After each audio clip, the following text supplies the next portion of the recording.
Grand comme la Suisse, le Spielberg veut dire montagne pointue. Il est couvert à 60% de glaciers.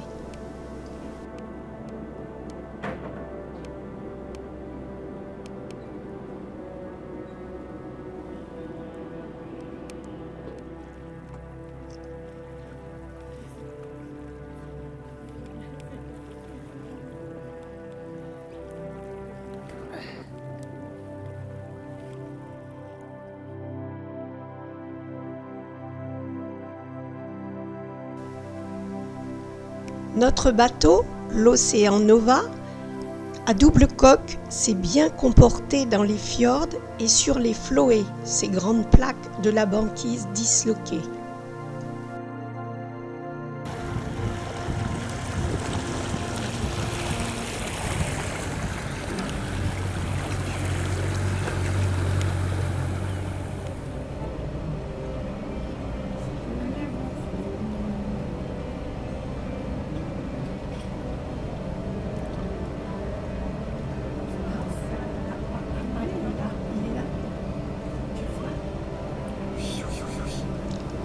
Le beluga, ou baleine blanche, est le cétacé le plus observé au Spitzberg.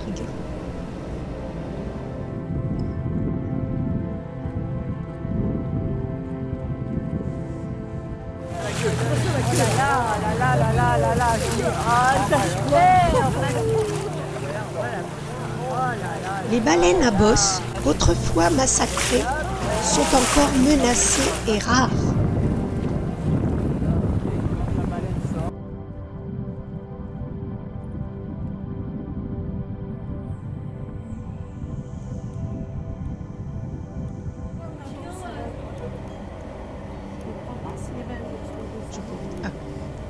Quand la banquise se disloque, elle donne de grandes plaques, les floées, et des petits morceaux, les growlers.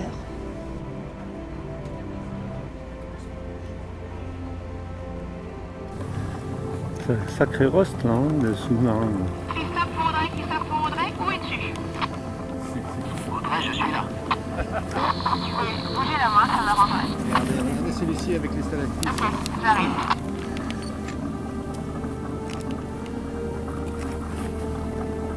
On dirait une planche à clous de fakir retournée. C'est joli la forme. Hein, oh là là. Ah, pourquoi la glace est bleue? Non, pas du tout, parce que la réponse est compliquée. Ah bon? Non, c'est particulier. Donc c'est un réseau cristalin. Lui renvoie toutes les couleurs sauf le bleu. Donc pour simplifier, plus la glace est bleue, plus elle est pauvre en air, plus elle est compactée. Le pétrel fulmar est le seul oiseau de l'hémisphère nord apparenté à la famille des albatros. Il est très commun. Plonge la tête dans l'eau, ils attrapent en fait des crustacés microscopiques que nous on ne voit pas à l'œil. Ça, c'est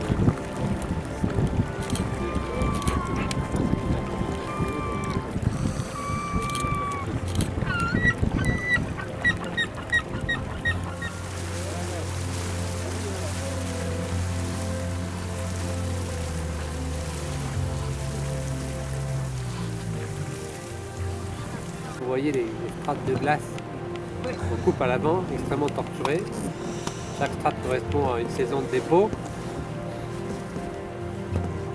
On voit qu'on appelle les crevasses longitudinales qui sont parallèles au glacier, qui forment le sérac.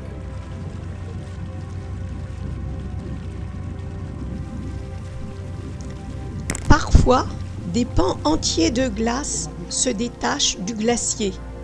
On dit qu'ils vêlent, donnant des icebergs de taille et de couleur variables, des bourguignons s'ils sont de belle taille, et du brash, les nombreux petits éclats qui voguent à la surface de la mer.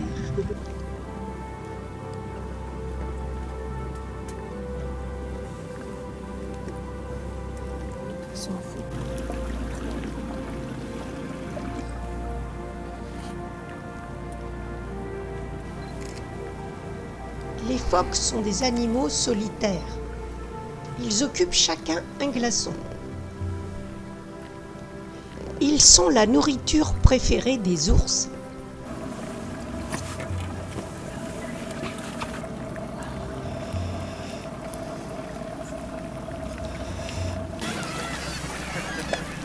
Les mouettes tridactyles vivent en colonie. Ce sont les oiseaux les plus communs du Spielberg.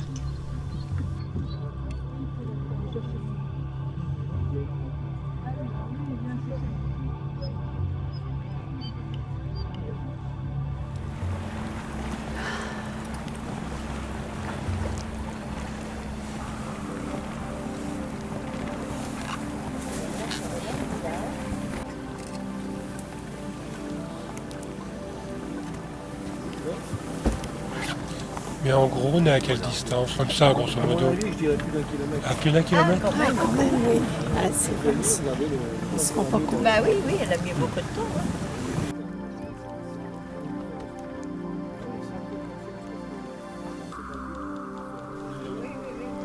Face au glacier, nous espérons qu'il va véler devant nous.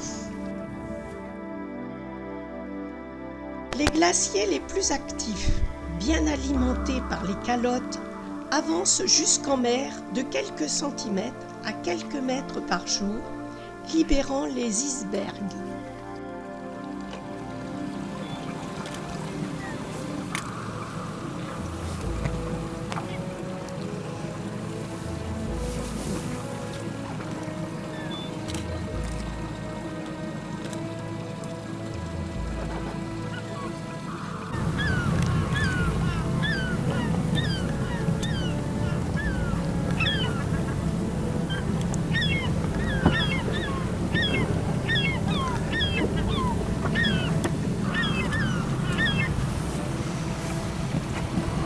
Nous rencontrons deux ours attirés par une carcasse dont les goélands bourgmestres espèrent pouvoir profiter aussi.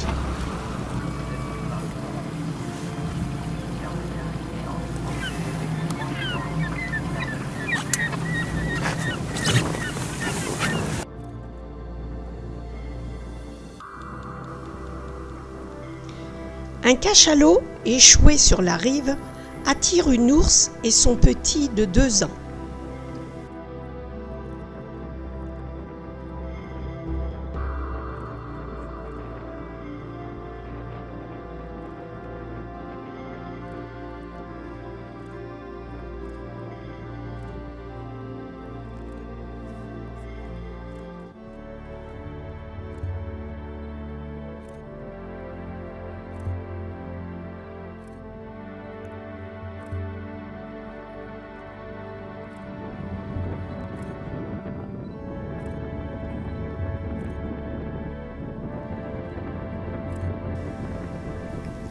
L'appendice rose, situé à droite, est la mâchoire inférieure du cachalot.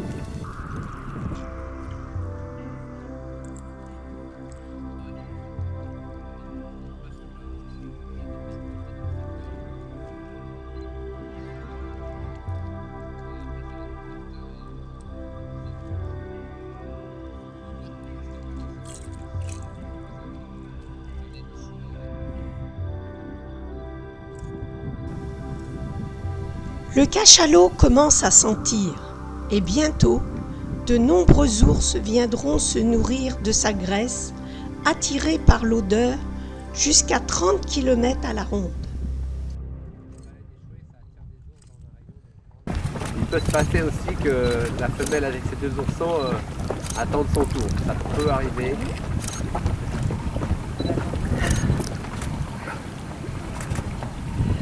Ah, ils sont mignons les oursons. Ouais, Ils sont beaux. La photo de couple là.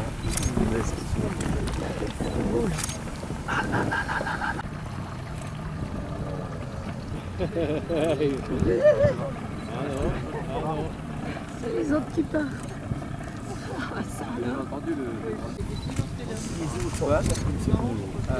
Les femelles sont très agressives contre les mâles. C'est vrai que tout à l'heure. Non, normalement non. Mais une femelle qui va débarquer un mâle, elle le chasse, elle le mord, elle le tape, elle se met debout. Il a la couille, ils sont plus doucement. Ah. Ils sont moins nombreux. Hein. La loi du nombre. Ah, une action 3, les autres sont plus de 5. Gardez-vous distance, s'il vous plaît. Gardez-vous distance. Vous avez tu l'avais dit que tu avanceras plus. On va leur laisser le champ pour aller. Bon, alors Ne resserrez pas sur la côte. la famille numéro 2 a gagné.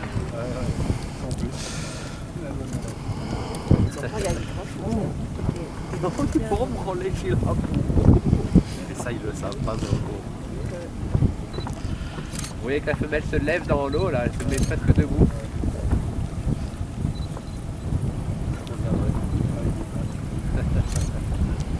La stérilité de contact. Les ours sont très solitaires de manière générale.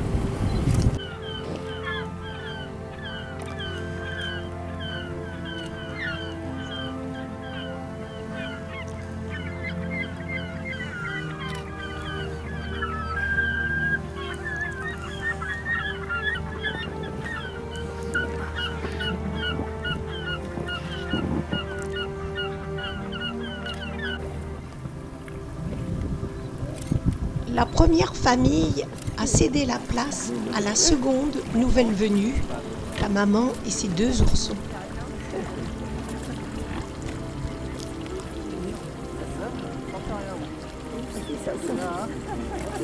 Non, mais je parle à Vincent, je veux dire. Vincent, il est bien avec son débouché. Les ours nagent bien à 5 km/h et peuvent nager sur une distance de 300 km.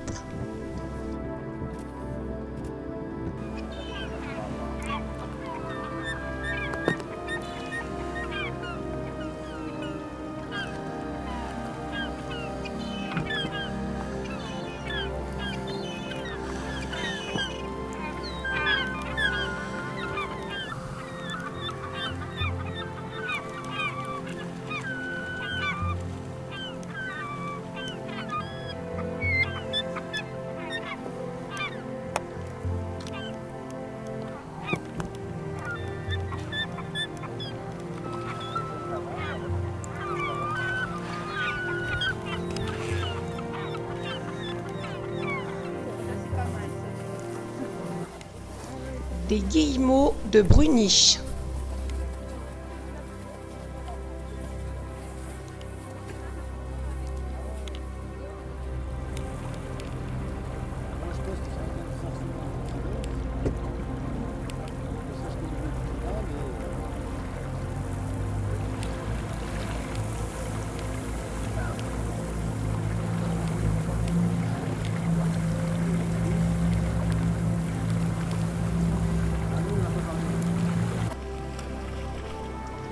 De très gros blocs de banquise disloqués, grands icebergs tabulaires, peuvent parfois dériver pendant plusieurs années.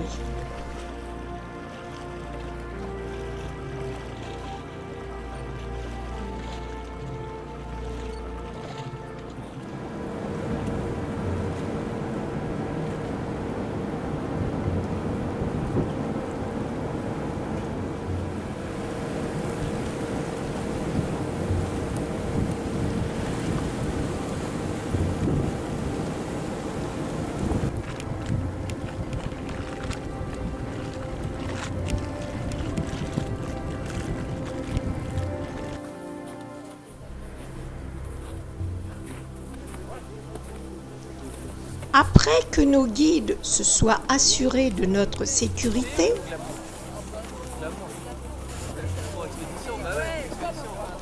nous débarquons sur la banquise.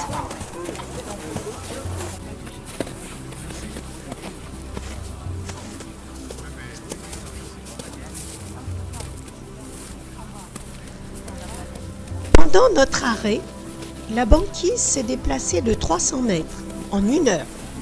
Mais cela peut être beaucoup plus selon le vent.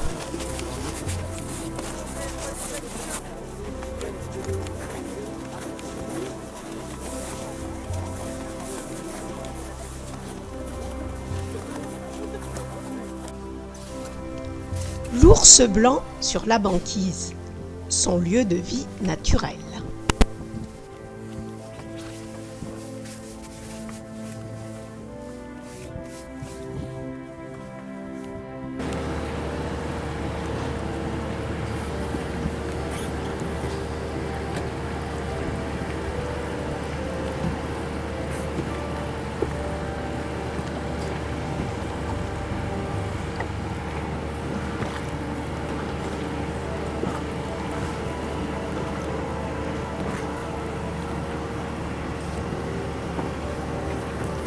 Après toutes ces émotions, nous rentrons au bercail.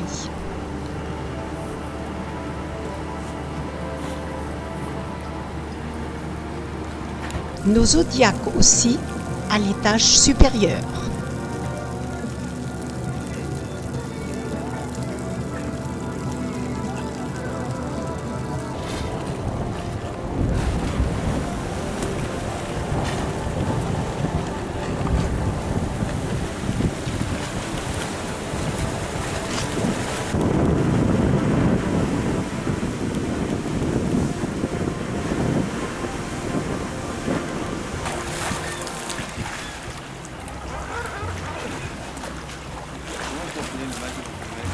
Non, il n'y a pas de dimorphisme sexuel. C'est ça le moyen. C'est génétique, mais ça fait rien. Alors pour l'instant, je ne vois pas d'œuf. Le guillemot de Bruniche, de la taille d'un petit canard, appartient à la lointaine famille des manchots. Il niche sur de grandes falaises où il dépose ses œufs piriformes, en forme de poire, sur les escarpements que les jeunes quitteront en sautant à l'eau dès leur premier jour. Ils sauront nager et plonger avant de savoir voler.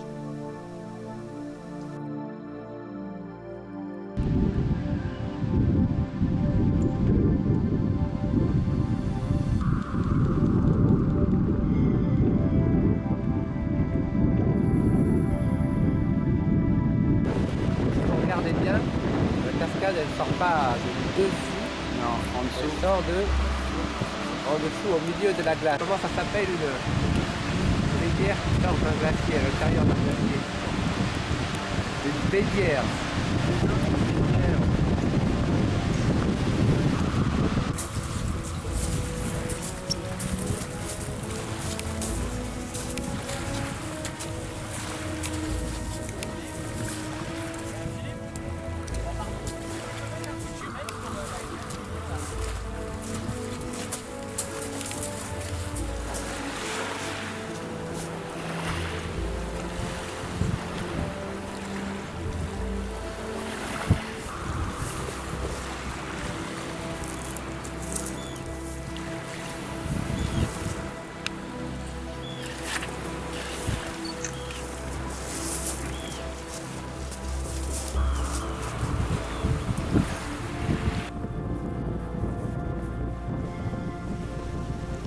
Ils vivent en colonie.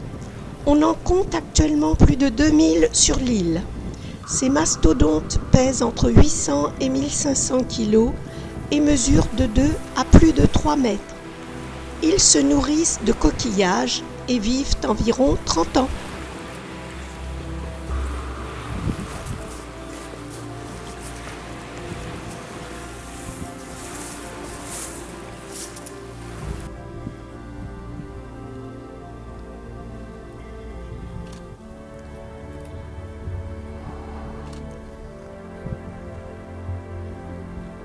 Non, ici, il n'est pas protégé, il a un quota, il y a 300 rennes qui sont tués tous les ans. Il y a à peu près entre 22 000 et 25 000 rennes qui vivent ici.